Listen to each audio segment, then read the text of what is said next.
जय हिंद दोस्तों। तो आज हम लोग अंतरिक्ष के बारे में जानेंगे, अंतरिक्ष के बारे में विस्तृत अध्ययन करेंगे। पूरे देश विदेश होते हुए इंडिया के अंतरिक्ष के बारे में भी समझेंगे कि कैसे उसका विकास हुआ, कौन व्यक्ति का उसमें सर्वाधिक योगदान था, सर्वप्रथम अंतरिक्ष में कौन किसने क्या भेजा। ठीक है, तो सबसे पहले अगर अंतरिक्ष के क्षेत्र में कोई विकास किया तो वह था सोवियत संघ, जिसको कि USSR बोला जाता था। यह रूस का ही पार्ट था। कहने का मतलब रूस यानी रसिया प्लस 15 देश और था, जो कि सन 1951 में टूट गया। इसलिए रूस सबसे बड़ा भूखंड लिया, बाकी इधर देश कजाकिस्तान, बेलारूस, यूक्रेन सब इसी से टूटा है। ठीक है, एस्टोनिया, लाटविया, लिथुआनिया, ये सब बात की, सब ज्योग्राफी की चर्चा। वर्तमान में हम अंतरिक्ष पर फोकस करते हैं। सोवियत संघ के अंतरिक्ष स्पेस का क्या नाम था दोस्तों? RFA। इसका फुल फॉर्म होता है रशियन फेडरल स्पेस एजेंसी। ठीक है दोस्तों, इसका गठन ठीक है 1957 में हुआ था, तथा इसने अक्टूबर 1957 में स्पुतनिक प्रथम नामक एक विश्व का पहला उपग्रह भेजा। उपग्रह, ठीक है दोस्तों, विश्व में बोला जाए कि सर्वप्रथम किसने उपग्रह भेजा तो सोवियत संघ ने भेजा। उसके अंतरिक्ष एजेंसी का क्या नाम है? RFA से, रशियन फेडरल स्पेस एजेंसी। अक्टूबर में प्रथम उपग्रह भेजा। और देखिए, अक्टूबर के बाद जस्ट अगला महीना नवंबर में इसने स्पुतनिक तृतीय को भेजा। इसमें एक लाइका नामक कुतिया को भेजा गई। सॉरी दोस्तों, ऐसा नहीं बोलना चाहिए, लेकिन एक्चुअली में ये मादा थी, तो कह सकते कुत्ते के बच्चे थे। ठीक है ना दोस्तों, सबको पता था कि लाइका नामक जो मतलब कुतिया थी वो बेचारी लौट के नहीं आएगी, फिर भी इसको भेजा गया। बेचारे की मृत्यु हो जाती है दर्दनाक। इसमें कोई इंसान नहीं गया था, सिर्फ लाइका नामक एक कुत्ता गया था। ओके दोस्तों, पहली बार कब गया दोस्तों? कोई अगर जंतु का बात हुआ जाए, पूछा जाए कि विश्व में प्रथम बार कोई अगर जंतु कौन गया, तो एक लाइका नाम की कुत्ता गया, जो कि नवंबर 1997 में स्पुतनिक द्वितीय के माध्यम से गया। ठीक है दोस्तों, या कोई ऐसा नहीं था कि रिवर्स सिस्टम नहीं था, गया तो फिर लौटने वाला, इसमें कोई वैसा याद नहीं था। अब आगे बढ़ते हैं दोस्तों। 1961 में बोस्टक प्रथम से, किस विमान की बात कर रही दोस्तों? बोस्टक प्रथम से अंतरिक्ष में सर्वप्रथम जाने वाले कौन व्यक्ति बने? Yuri Gagarin. अब देखिए, इसको ध्यान से देखिए, सन 1961 में बोस्टक प्रथम से यूरी गागरिन अंतरिक्ष में जाने वाले प्रथम व्यक्ति बने विश्व में। ठीक है दोस्तों, कब की बात है दोस्तों? 1961 के। अंतरिक्ष में गए, सफलतापूर्वक लौट गए। इसके 2 साल बाद, अब देखिए, रूस वाला का क्या कहना था कि प्रथम पुरुष भेजे हम, तो प्रथम महिला भी हम भेजेंगे। तो 2 साल बाद लगले बोस्टक से, ठीक है ना, ये बोस्टक प्रथम था, इसी तब ये बोस्टक,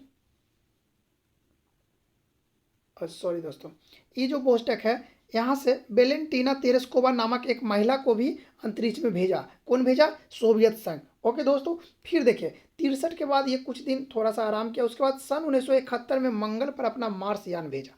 क्या भेजा दोस्तों? मंगलयान। ये हम लोग पढ़े USSR, क्या दोस्तों?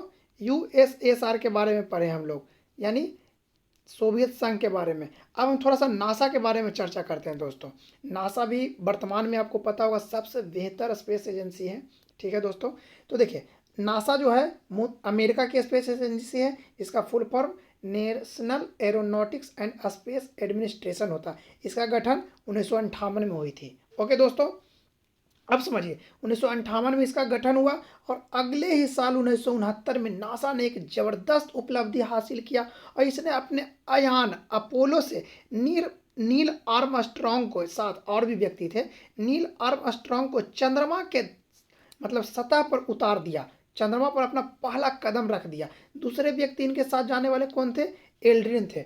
ओके दोस्तों, तो नासा का गठन कब हुआ? 1958 में। और इसने चंद्रमा पर मानव को अगले ही साल भेज दिया, मात्र 1 साल में। सोचिए इसकी तैयारी कितनी जबरदस्त रही होगी। अब इसके बारे में और आगे चलते हैं। देखिए, 1969 में क्या भेजा? चंद्रमा पर मानव भेज दिया। अब इसका 2 मिशन और देखते हैं इंपॉर्टेंट, शुरुआत के दिनों में। 1972 में यह बृहस्पति पर एक पायरोनियर यान को भेजा। बृहस्पति का मतलब कि अध्ययन के लिए, या जो भी समझिए, पायनियर को बृहस्पति पर भेजा। ओके, और 1997 में मंगल पर इसने अपना पाथ फाइंडर को भेजा। तो ये किसके बारे में हम लोग पढ़े दोस्तों? नासा के बारे में।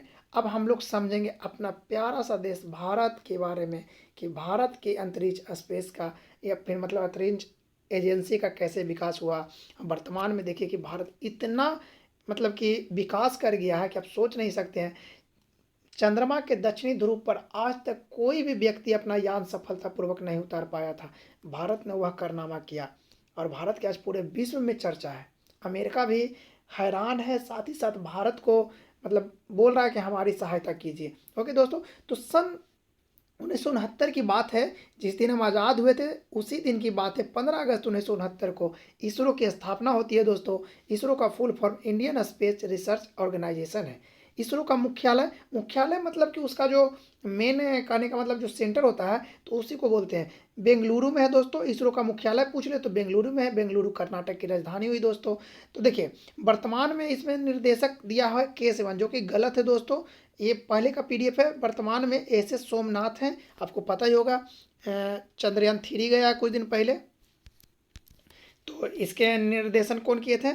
एस सोमनाथ। अब समझिए आगे बढ़िया से, यहाँ से क्वेश्चन बनता है दोस्तों कि जो इसरो है इसका, ठीक है ना, आदर्श वाक्य क्या है। जैसे देखिए, वायुसेना का आदर्श वाक्य है अलग, ठीक है ना, नेवी का अलग है और आर्मी का अलग। इसी तरीका से इसरो जो है इंडियन स्पेस रिसर्च ऑर्गेनाइजेशन, इसका आदर्श वाक्य क्या है दोस्तों? मानव जाति की सेवा में अंतरिक्ष प्रौद्योगिकी। डायरेक्टली पूछ लेता है दोस्तों, मानव जाति की सेवा में अंतरिक्ष प्रौद्योगिकी। अब समझिए, भारतीय अंतरिक्ष कार्यक्रम के जनक कौन है? डॉक्टर विक्रम साराभाई। ओके दोस्तों, अब समझिए, यह तो इसका स्थापना इसरो का कब हुआ है? 1969 में। इसरो का स्थापना कब हुआ है दोस्तों? 1969 में। लेकिन नेहरू जी जो थे 1961 में अंतरिक्ष अनुसंधान के परमाणु ऊर्जा विभाग के अंतर्गत शामिल। ठीक है ना दोस्तों, समझिए यहाँ पे क्या लिखा हुआ है, इसको अच्छा से बारीक से समझिए।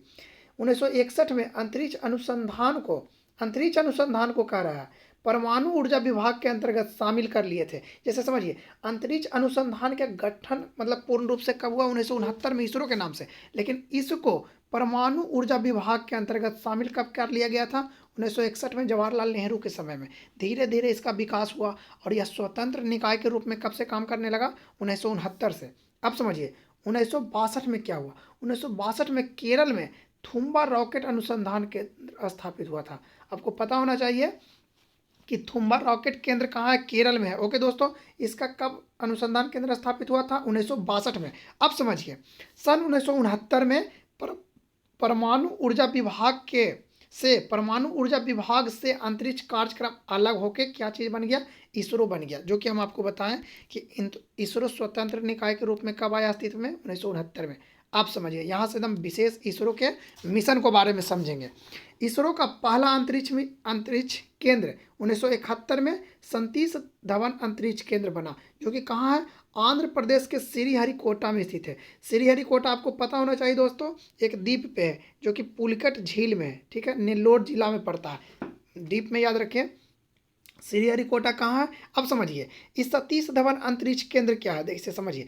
इसरो जो है, ठीक है ना, एक अंतरिक्ष एजेंसी हुई। ठीक है, अब ये जो है मान के चलिए कि रॉकेट को प्रक्षेपण करेगा, तो सब चीज़ थोड़े ना मुख्यालय से करेगा। इसके लिए एक अंतरिक्ष केंद्र का स्थापना किया, सतीश धवन अंतरिक्ष केंद्र।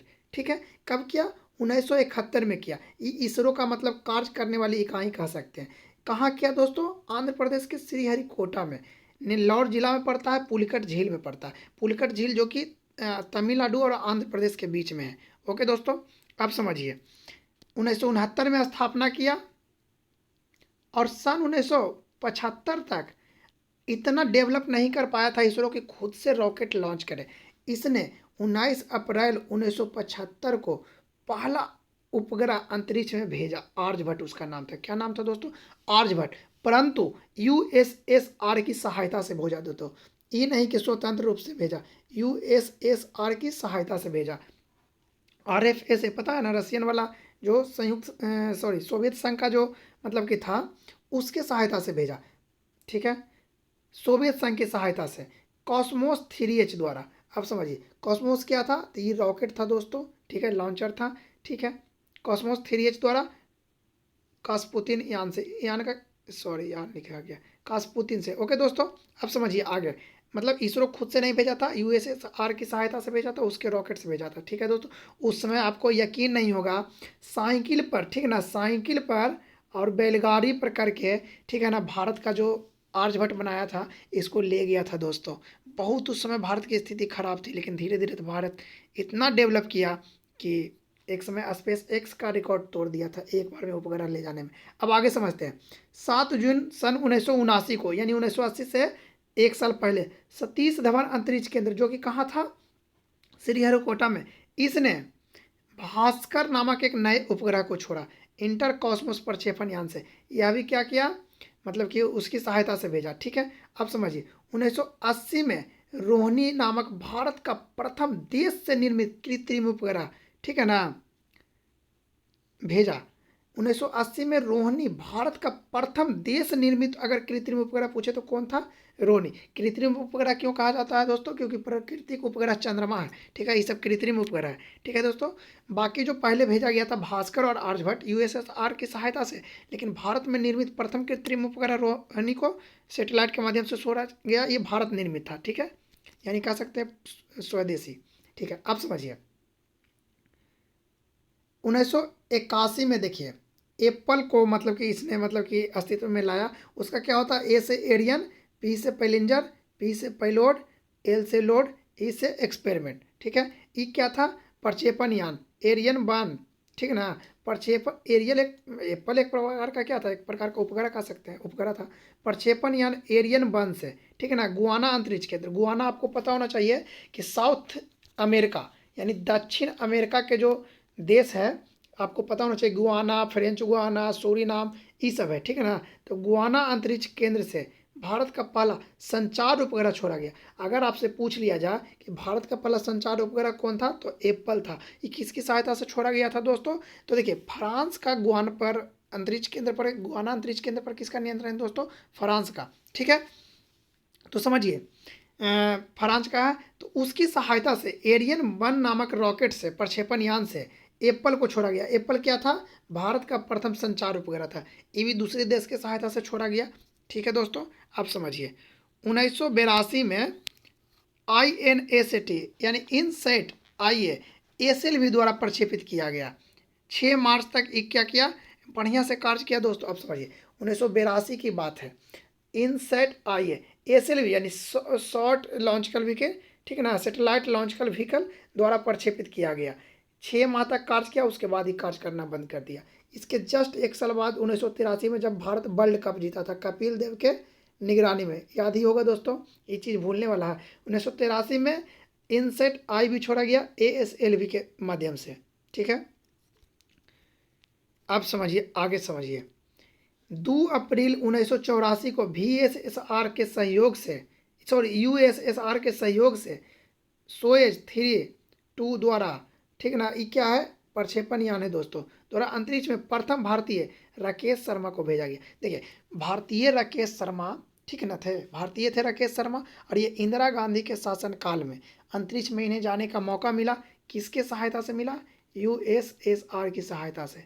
ठीक है, सोएज तृतीय क्या है, सोएज तृतीय इनका प्रक्षेपण, मतलब कि यान था। ठीक है ना, उसके माध्यम से राकेश शर्मा कहाँ गए थे, सन 1984 में, जिस समय भारत वर्ल्ड कप जीता, उसके एक साल बाद अंतरिक्ष में जा गए थे। ठीक है, IRS 1988 में बोस्टक यान से। ठीक है दोस्तों, ये एक प्रकार का उपग्रह था, मतलब कि था। ठीक है दोस्तों, 2001 में समझिए, 2001 में इसरो GSAT प्रथम को GSLV द्वारा लॉन्च किया, जियो सैटेलाइट स्पेस लॉन्च व्हीकल द्वारा। ठीक है दोस्तों, अब 2002 में समझिए। देखिए इतना फैक्ट आप लोग याद नहीं कर पाइएगा, लेकिन मुख्य मुख्य इसमें याद कर लीजिएगा, जिस पर हम ज़्यादा गौर किए थे। ठीक है, मेटसेट। ठीक है, मेटसेट जो हुआ 1 फरवरी 2003 को कोलंबिया स्पेस शटल। देखिए अब इसको समझिए, ध्यान से समझिए, इसमें कल्पना चावला का मृत्यु हो गया था।